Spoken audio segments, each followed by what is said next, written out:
Bote et Yenge à vous tous qui me suivez.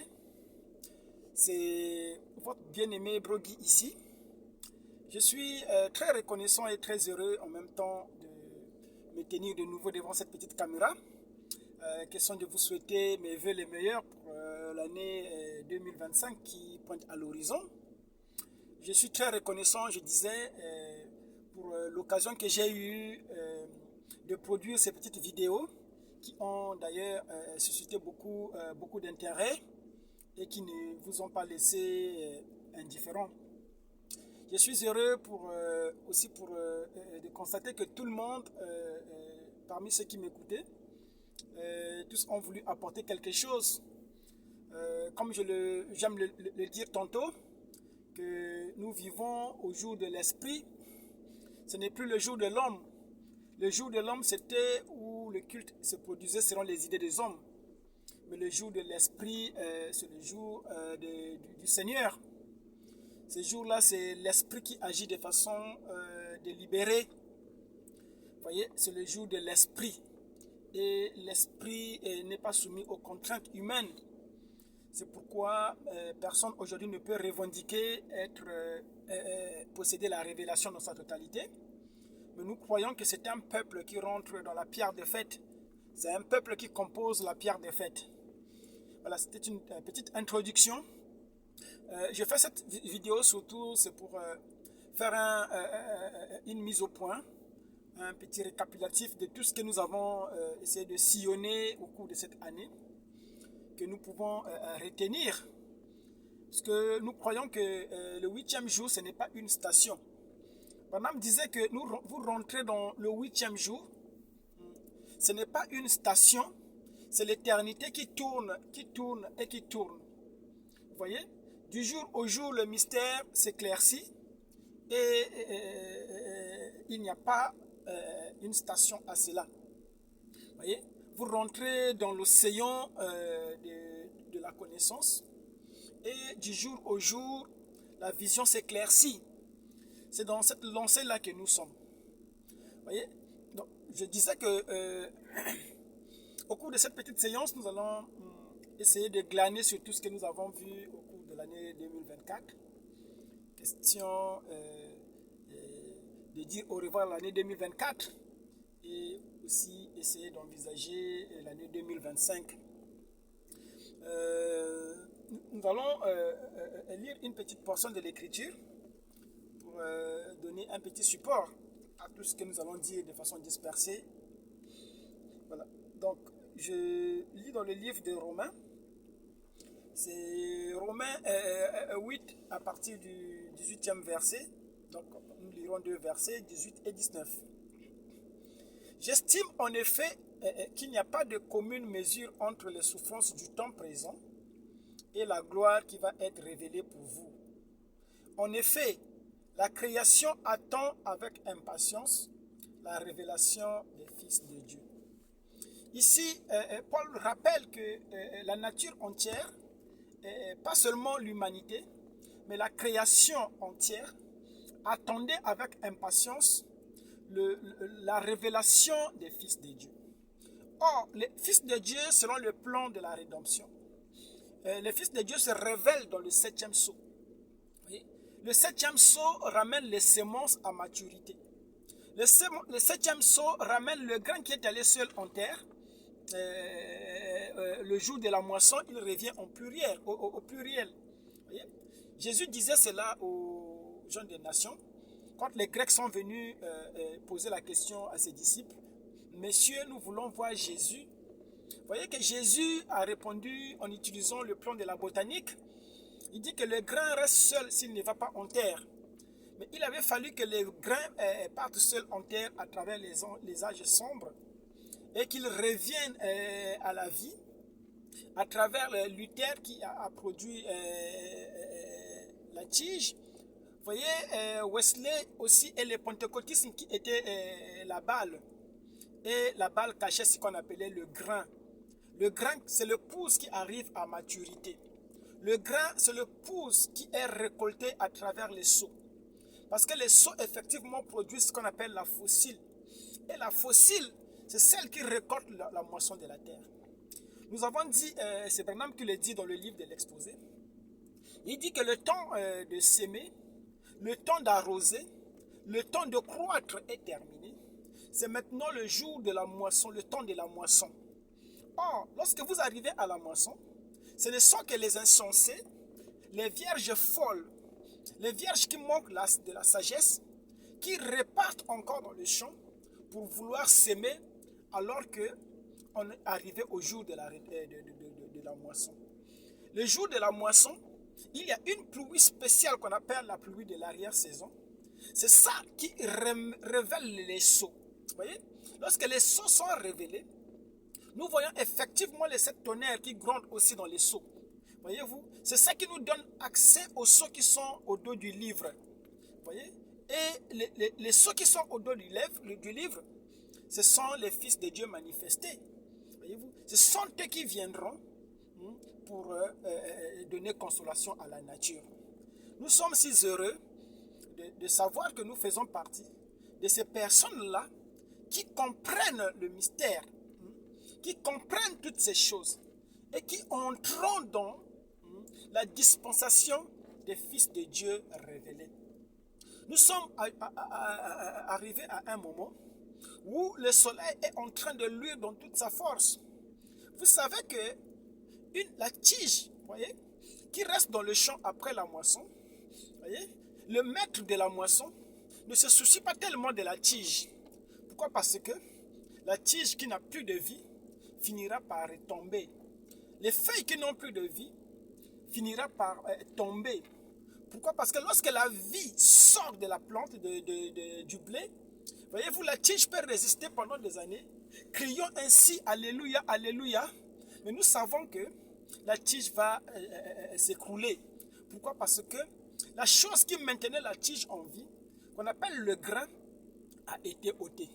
Voilà pourquoi aujourd'hui, nous voyons comment les gens sont en train de renier la chose qu'ils ont prêchée eux-mêmes. Ils sont en train de s'écarter eux-mêmes. Voyez?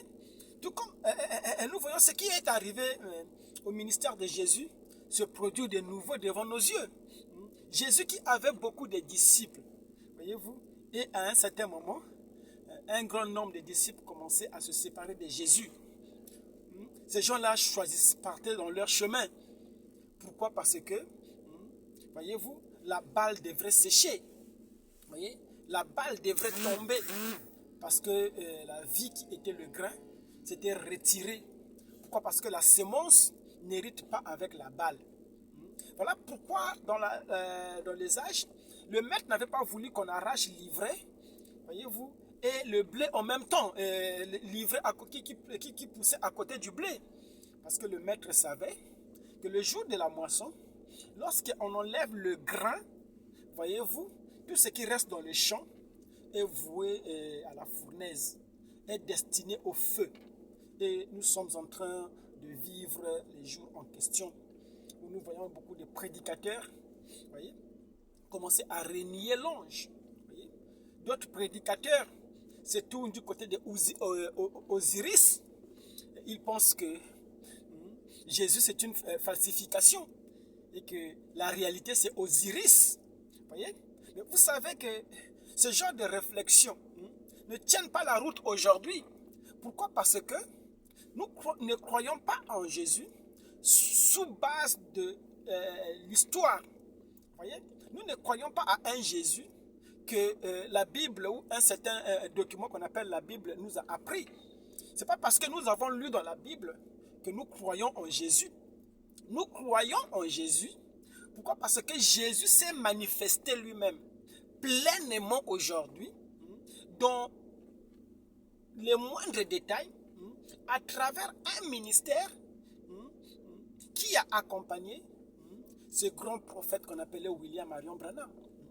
Nous avons vu Jésus identifié devant nous, produisant les mêmes œuvres, les mêmes actes qu'il avait posés lorsqu'il était sur la terre. C'est ça qui nous amène à croire que Jésus-Christ est le même hier, aujourd'hui et éternellement. Nous ne croyons pas en Jésus simplement parce que quelqu'un nous a dit qu'il y avait un Jésus qui existait quelque part. Mais nous croyons en Jésus parce que c'est Jésus-là qui était censé exister et aujourd'hui manifesté devant nos yeux. Nous avons vu Jésus dans les moindres détails. Ça, c'est plus fort que tout ce que les gens peuvent dire.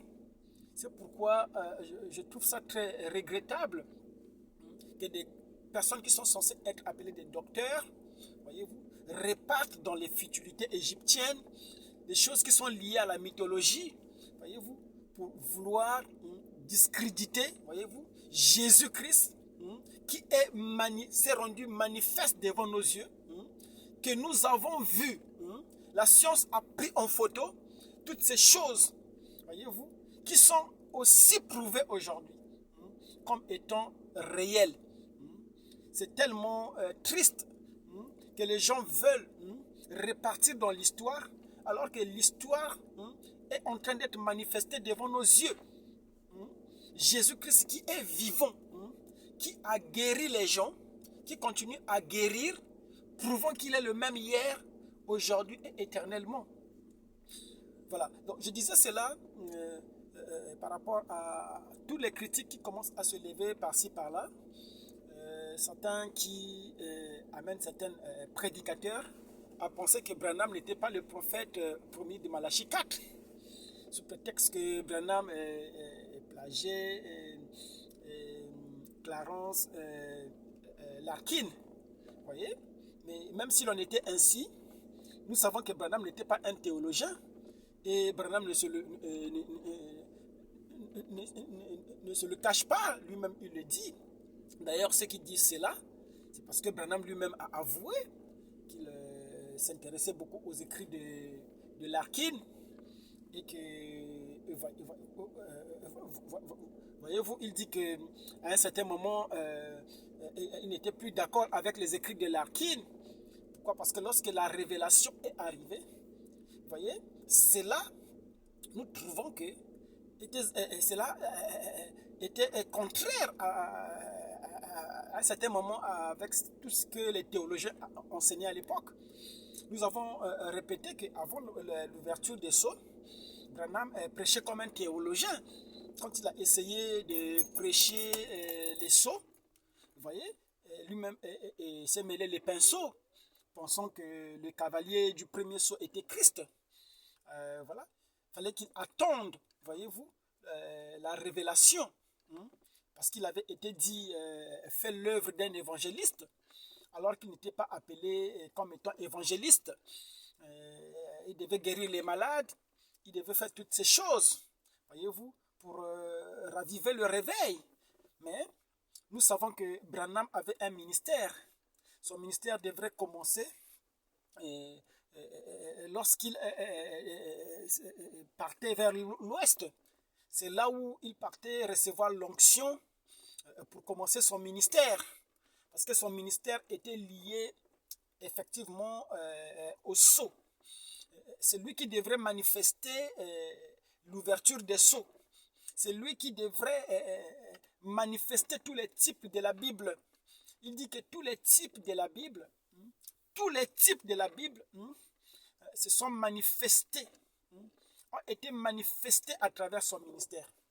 C'est pourquoi nous savons que lorsque Branham vient sur la scène, il termine toute la Bible. Voyez-vous? Et le Nouveau et l'Ancien Testament, voyez-vous, tout cela termine.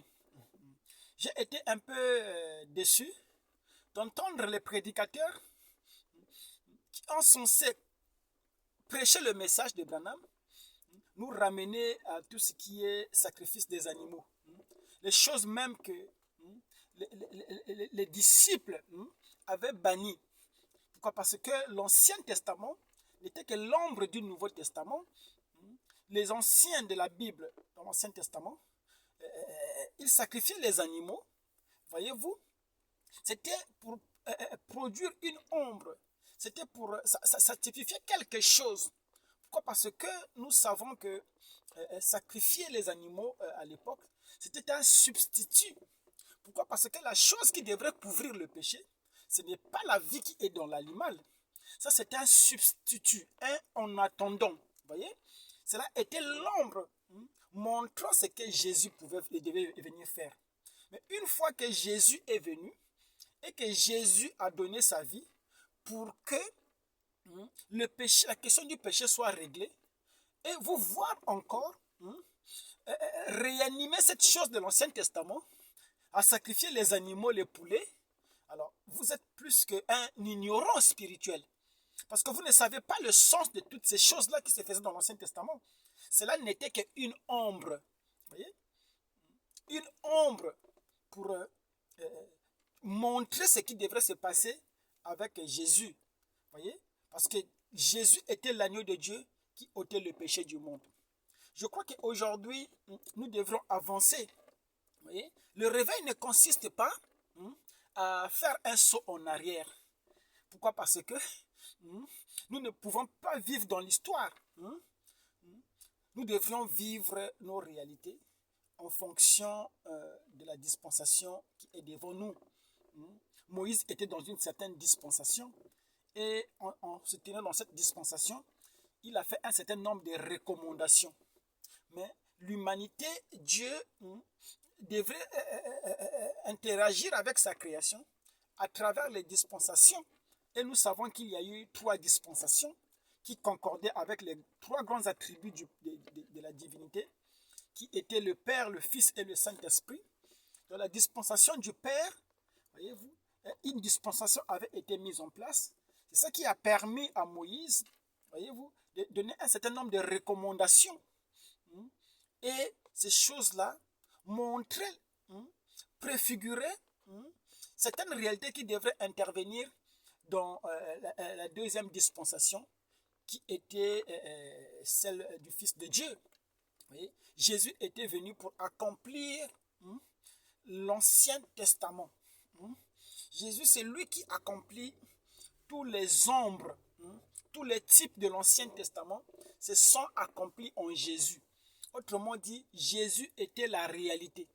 Voilà pourquoi il fallait migrer de l'Ancien Testament pour croire en Jésus qui accomplissait tout l'Ancien Testament.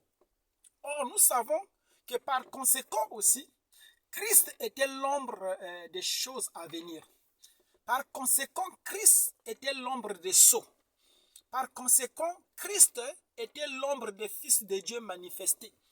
Donc aujourd'hui, lorsque les fils de Dieu se manifestent, voyez-vous que cette chose qui était là-bas devient de l'ombre. C'est-à-dire que Jésus change de forme. Voilà pourquoi nous avons dit, et Branham ne cesse de répéter, il dit que si Jésus venait aujourd'hui, montrant les marques des clous dans ses mains, nous ne croyerons pas en lui, ce serait un imposteur. Parce que n'importe quel hypocrite peut faire cela, se présenter devant nous avec des marques de clous dans ses mains, voyez-vous. Mais cela n'est pas l'évidence pour les gens des nations. C'est pourquoi lorsque Jésus se manifeste devant nous, il le fait à travers la parole. Or, la parole avait promis qu'au temps de la fin, voyez-vous, il reviendra pour faire les mêmes œuvres qu'il avait fait. Parce qu'il dit que celui qui croit en moi fera les œuvres que moi j'ai fait. Alors, il s'est demandé que lorsque le Fils de l'homme viendra, trouvera-t-il la foi sur la terre? Et nous savons que il avait trouvé la foi sur la terre. La foi, c'était le don qui a été envoyé dans cette génération pour pourvoir à nos maladies, pourvoir à la question du péché et toutes ces choses. Parce que toutes ces choses étaient liées avec le ministère de l'aigle. Voilà pourquoi il disait que je vous enverrai Élie, Malachie 4.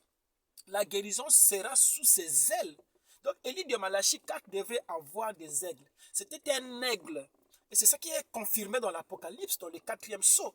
Voyez-vous que lorsque le cavalier a pris ce cheval qui était de couleur livide, voyez-vous, de couleur pâle, couleur qu'on appelait la mort, voyez-vous, le nom qu'il portait qui était la mort, il y avait l'aigle qui devrait voler à son encontre, et l'aigle va dans les airs, l'aigle va dans l'enlèvement, l'aigle va dans les hauteurs. Nous avons vu effectivement l'onction de l'aigle aller à l'encontre de ces choses et nous sortir, voyez-vous, de cette compréhension terrestre pour nous amener dans l'application spirituelle de la parole. Et je pense que c'est là que nous nous sommes. Vous voyez? C'est là la différence entre l'épouse et la Vierge folle. Nous avons aussi parlé de Joseph qui rencontrait ses frères. Parce que nous savons que Joseph en Égypte, Joseph portait un nom qui était inconnu. Vous voyez? Un nom nouveau qu'il avait reçu de Pharaon. C'est comme ça qu'il était connu en Égypte. Lorsque les frères sont arrivés, les frères n'ont pas pu reconnaître Joseph.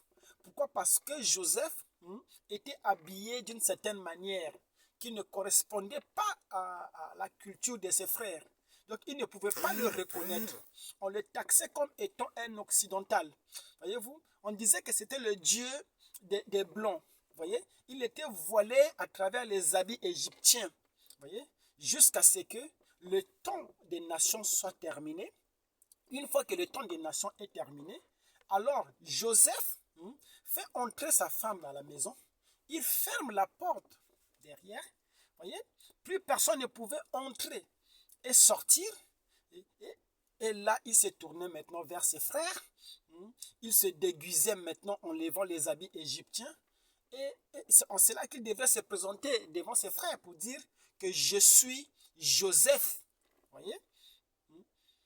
Il a rappelé l'histoire. Il dit, je suis Joseph que vous avez vendu. Voyez-vous? Et c'est ça qui a amené ses frères à se lamenter.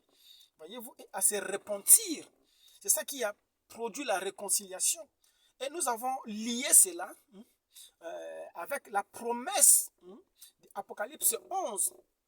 Nous savons que lorsque l'Église va dans l'enlèvement, lorsque nous rentrons dans l'ouverture des sceaux, lorsque les fils de Dieu se manifestent, voyez-vous, ce sont eux-là, voyez-vous, qui vont vers Israël.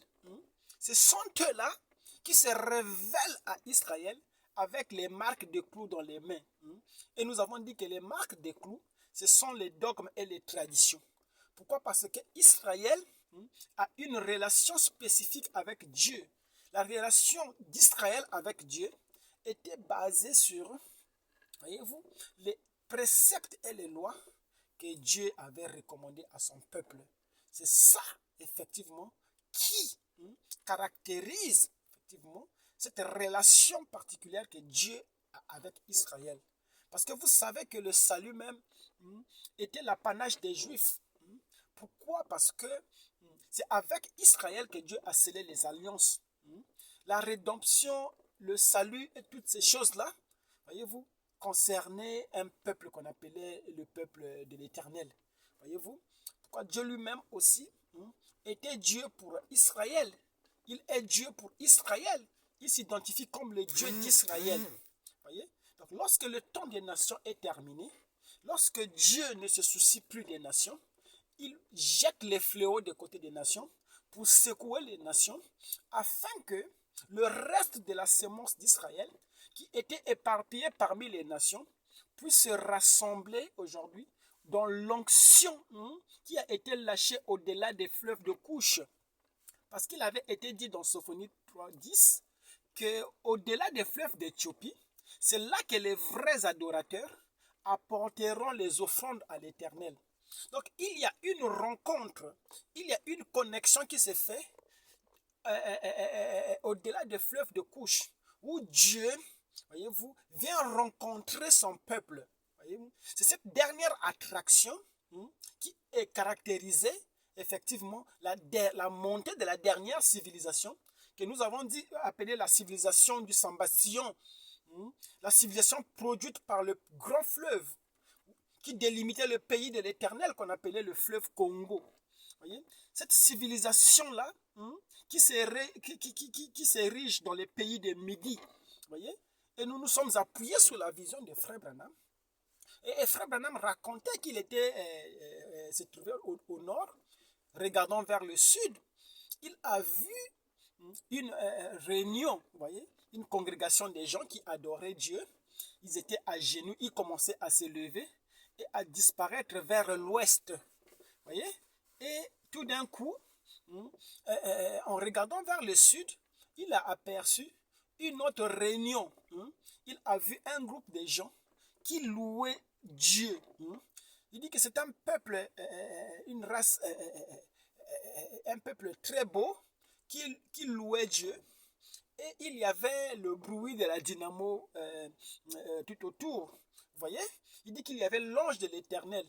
Branham ne faisait pas partie de cette congrégation. Branham assistait de loin. Il voyait de loin. Et il a regardé pour voir s'ils étaient tous des blancs. Mais il a constaté qu'il s'agissait de la grande race africaine. Voyez? C'était des Noirs qui louaient Dieu. Il dit qu'il y avait le bruit de la dynamo et l'ange de l'Éternel était avec eux. Dans cette réunion qui a été marquée par l'absence de Branham, voyez-vous, cela se produisait dans le pays au sud, voyez-vous, et c'était une grande réunion. Branham était absent dans cette réunion. C'est la grande démonstration de l'esprit.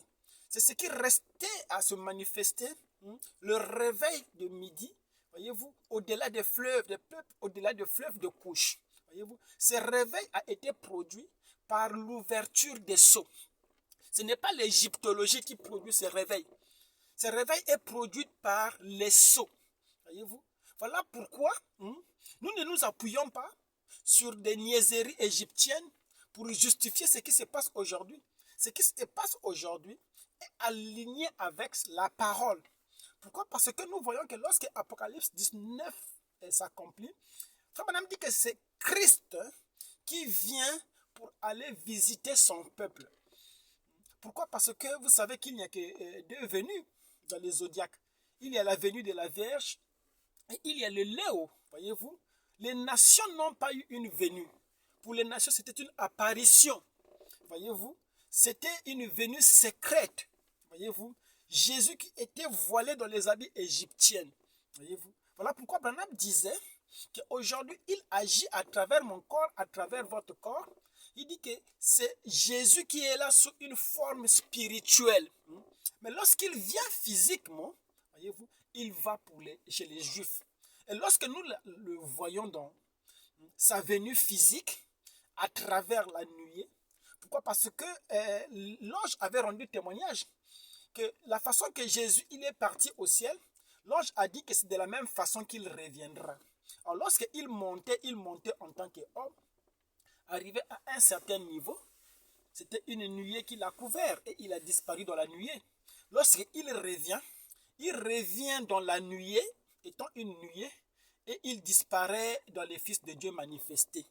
Voilà pourquoi les immortels avaient dit que lorsqu'il viendra premièrement à toi, voyez-vous, et en ce moment, les saints seront sur la terre.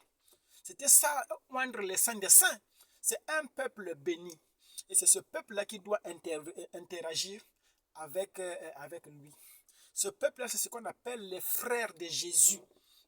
Nous ne sommes pas de l'ordre de l'épouse. C'est par ignorance que nous pensions que nous étions de l'épouse.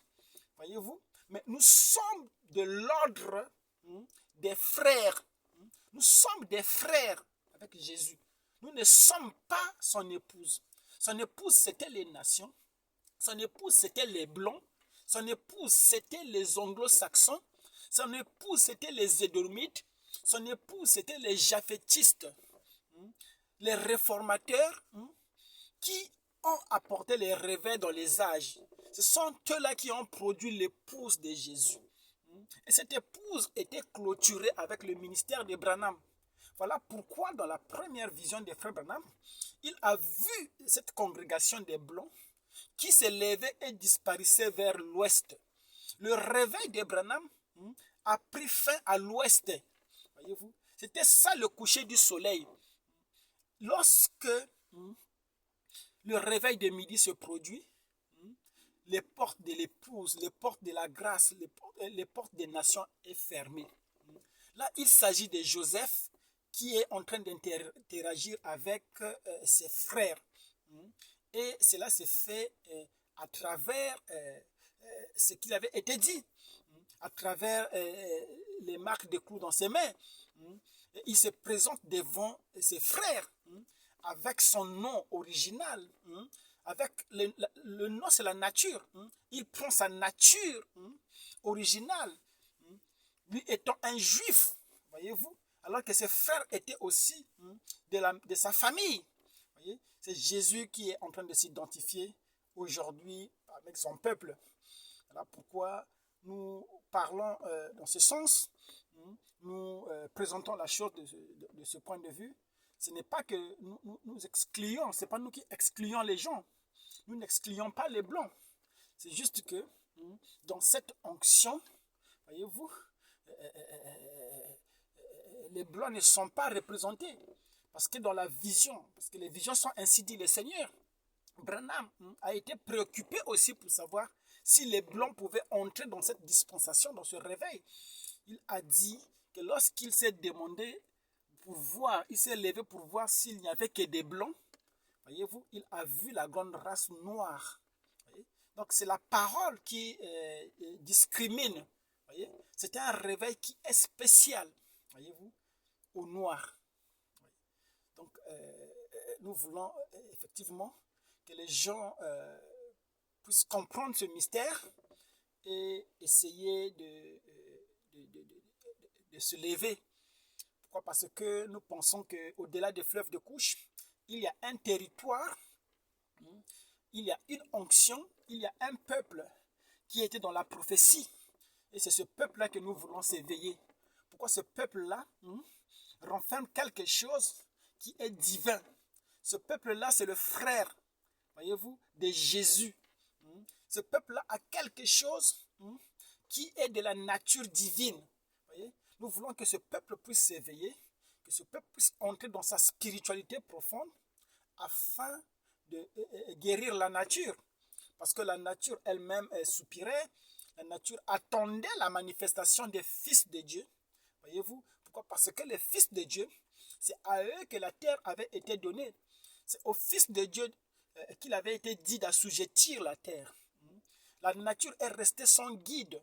Et le guide, c'était le Fils de Dieu manifesté. Lorsque le Fils de Dieu se manifeste aujourd'hui, alors ce sont eux les guides de la nature. Et nous voulons nous approcher dans ces sphères. Je sais que c'est des sphères qui sont un peu compliquées. Nous nous sentons comme Josué lorsqu'il rentre dans la terre promise. Vous voyez, ses compagnons voyaient des géants. Mais Josué, par la foi, il voyait la promesse que Dieu avait faite à Abraham de conquérir la terre. C'est pourquoi, avec courage, nous proclamons la nouvelle civilisation. Nous disons que nous rentrons dans une dispensation où la maladie, la souffrance, la mort est du passé. Voyez-vous, par la foi, nous croyons que ces choses-là nous appartiennent. Peu importe ce que les critiques peuvent dire, nous sommes en train d'avancer. Pourquoi? Parce que la parole ne peut pas faillir.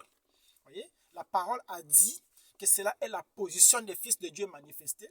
Les fils de Dieu manifestés, ce sont ceux-là qui ont compris le plan de la rédemption, qui ont compris la continuité une fois que les portes des nations sont fermées. C'est pourquoi nous voulons préciser les choses. C'est pourquoi nous avons dissocié les fils de Dieu manifestés, les frères de Jésus, avec l'épouse. Nous nous sommes basés sur la vision de Frère Branham. Lorsqu'il parle de l'épouse, il dit qu'il était élevé, assis sur un lieu élevé, et il regardait l'épouse défiler. Il a vu l'épouse de la Odyssée passer, de l'Amérique passer. Il a vu l'épouse de l'Allemagne passer. Il les reconnaissait par leur emblème. Mais il n'y avait pas l'Afrique dessus. Voyez-vous? Pourquoi? Parce que l'Afrique ne faisait pas partie des nations. L'Afrique, c'était la nation spéciale, la nation unique que Dieu avait choisie, la nation prédestinée par Dieu. Voyez-vous? Pourquoi? Parce que le salut pour Israël, nous avons dit que le salut était national. Le salut, c'était l'apanage d'Israël. Parce que c'est avec Israël qu'il a scellé les alliances. Voyez? Nous voulons rappeler toutes ces choses pour que cela soit vivant dans votre mémoire. Alors que nous rentrons dans l'année 2025, nous croyons que c'est une année glorieuse qui est devant nous. C'est une année où nous allons manifester plus la parole, entrer dans les promesses, manifester les choses qui ont été prévues pour nous. Voyez-vous? Pourquoi? Parce que nous avons laissé la maladie derrière nous, nous avons laissé la mort derrière nous, et nous sommes en train de vivre les choses qui devraient arriver. Voyez, nous sommes les fils de Dieu manifestés. Les fils de Dieu manifestés, ce n'est pas la chair. Voyez-vous, les fils de Dieu manifestés, c'est l'onction de ce qui est en nous. Je vous bénis. Passez une de